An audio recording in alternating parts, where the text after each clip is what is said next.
नमस्कार दोस्तों, मैं अपने सही टाइम से चैनल पे मैं आ गया हूँ और मैं अभी इस बात पे डिस्कशन करने वाला हूँ कि हमारे देश के अंदर दिल्ली राजधानी है।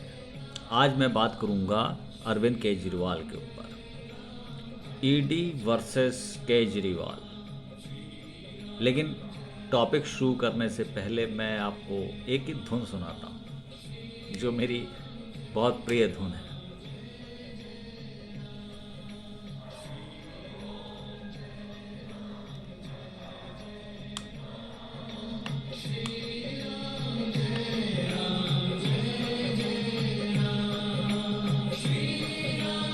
जय राम जय राम, श्री राम जय जय राम। तो दोस्तों, हम लोग, हमारा भारत देश एक सनातनी देश है और श्री राम के राज्य में ये था कि राम राज ये बहुत इम्पोर्टेंट चीज़ है। राम राज जो है हमारे देश में शुरू से इस चीज़ को आया था, लेकिन आज की डेट में बहुत ही समय के बाद एक हमारे ऐसे प्राइम मिनिस्टर मिले हैं जिन्होंने हमारे देश को बनाने की कोशिश किया है। लेकिन आप ये देखेंगे कि पूरे देश में करप्शन करप्शन करप्शन करप्शन के अलावा कुछ नहीं। तो इसीलिए आज का हमारा टॉपिक है ईडी वर्सेस केजरीवाल। देखिए, केजरीवाल की स्टार्टिंग कहाँ से हुई थी? केजरीवाल की स्टार्टिंग हुई थी अन्ना हजारे आंदोलन से।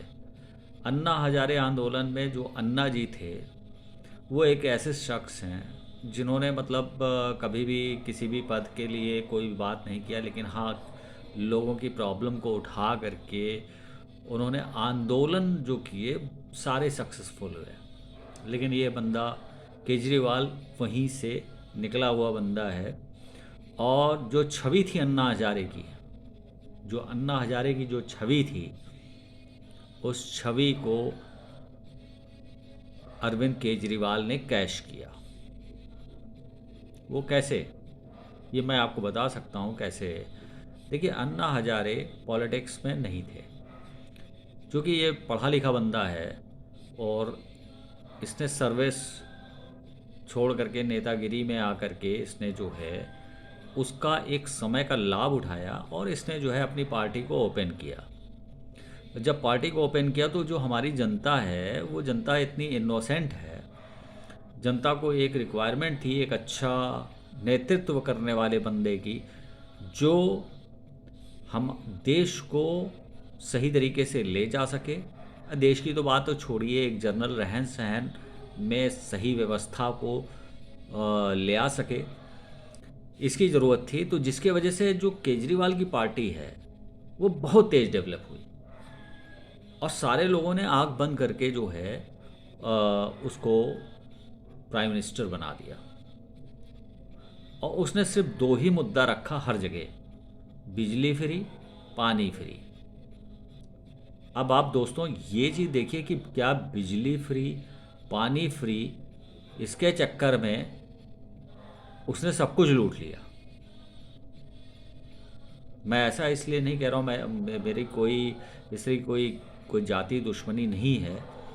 और मैं ये चाहता था कि कोई बंदा अच्छा रहे और अच्छा कार्य करे। मैं इसलिए कह रहा हूँ कि एक जनरल आम आदमी के तरीके से मैं इस बात को बात कर रहा हूँ कि ईडी ने फर्स्ट सम्मन किया, आप नहीं गए, आपने पूरा लीगल एक्टिविटी फंसा के रख दिया। हर विभाग में ऐसा प्रतीत होता है कि घोटाला हुआ है, हर विभाग में घोटाला हुआ है। अभी ऐसे ऐसे घोटाले सामने आएंगे जो कि हम लोगों ने इमेजिन भी नहीं किया होगा, लेकिन मुझे तो ऐसा प्रतीत होता है कि हर विभाग में घोटाला हो गया। क्यों घोटाला हो गया? फ्री पानी और फ्री बिजली। तो हमारी देश की जनता फ्री पानी फ्री बिजली के पीछे अपना सब कुछ लुटा करके आज की डेट में पछता रही है।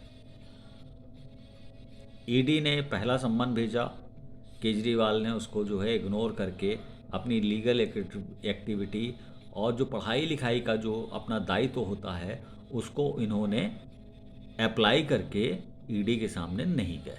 अगर ये सही आदमी होते, अन्ना हजारे की तरीके से अगर ये सही आदमी होते तो ये जाते और जाते। मेरा तो ऐसा मानना है, मेरा अपना ऐसा विश्वास है कि अगर आपने करप्शन किया है तो अगर आप सही आदमी हो, अगर आपको ऐसा प्रतीत होता है कि एलिगेशन लग रहा है और अगर सही है तो आप उसको एक्सेप्ट करके उसको आप सरेंडर करो।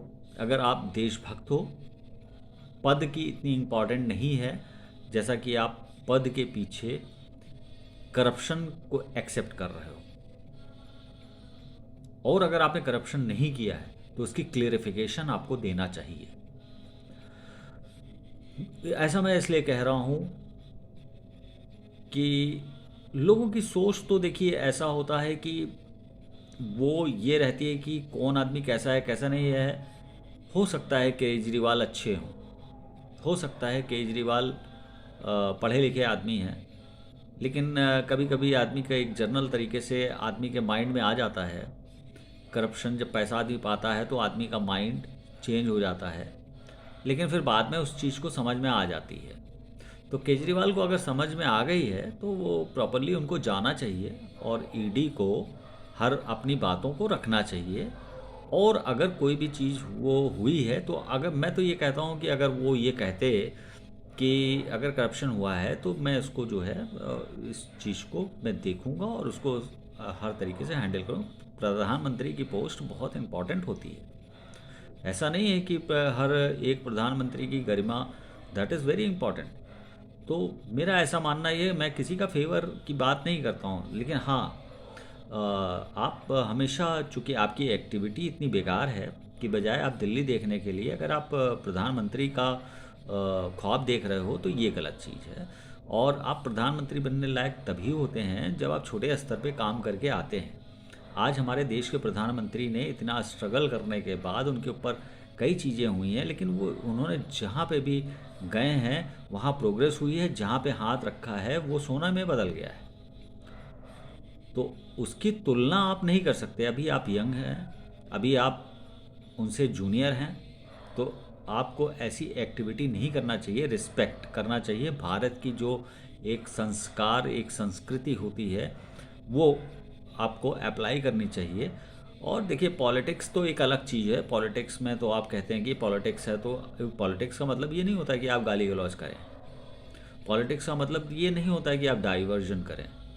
जो हम लोगों की जो सोच है वो ये है कि अगर देखिए आपने प्रशासनिक, हम लोग ये समझते हैं कि आप नए आदमी थे, आप अभी ईडी का दूसरा सम्मन आया है, आपको कायदे से प्रॉपरली जाना चाहिए। लेकिन आप कहाँ चले गए? आपने अपने अपने शेड्यूल को पहले से ही डिसाइड कर लिया और तो आप उससे भाग रहे हैं। आप उससे भाग रहे हैं और आपको जाना पड़ेगा और आपको जवाब देना पड़ेगा। और जो एलिगेशंस लगाए गए हैं उनको क्लेरिफिकेशन करना पड़ेगा। और ये तो एक जनरल बात है। और मेरा ऐसा मानना है कि अगर आप अच्छे व्यक्ति हैं तो आप अपीयर होइए, और अपीयर होने के साथ साथ आप उसको जो है फेस कीजिए। और यदि अगर कोई भी चीज़ होती है, ठीक है, गिरफ्तारी अपनी जगह है, लेकिन आप माननीय, आप जहाँ पे भी जाते हैं हर बात पे आप कोर्ट पहुँच जाते हैं, हर बात पे वो पहुँच जाते हैं। मैं भी हर चीज़ को समझता हूँ, हर चीज़ को एनालाइज करता हूँ, लेकिन ये चीज़ अच्छी नहीं है। देश की जनता को आप मूर्ख मत बनाइए और आप अपने सही ट्रैक को इस्तेमाल कीजिए और आने वाले समय में आप एक अच्छी छवि को लेकर के शुरुआत कीजिए। जैसा कि आपको रियलाइज़ होगा कि जब आपने पार्टी बनाई थी तो उस वक्त आपने जो चीज़ें अप्लाई किया था तो उस वक्त सारी जनता आपके साथ में थी। आज आपकी सारी जनता आपके अगेंस्ट में है। आप सोच के खुद को देखिएगा।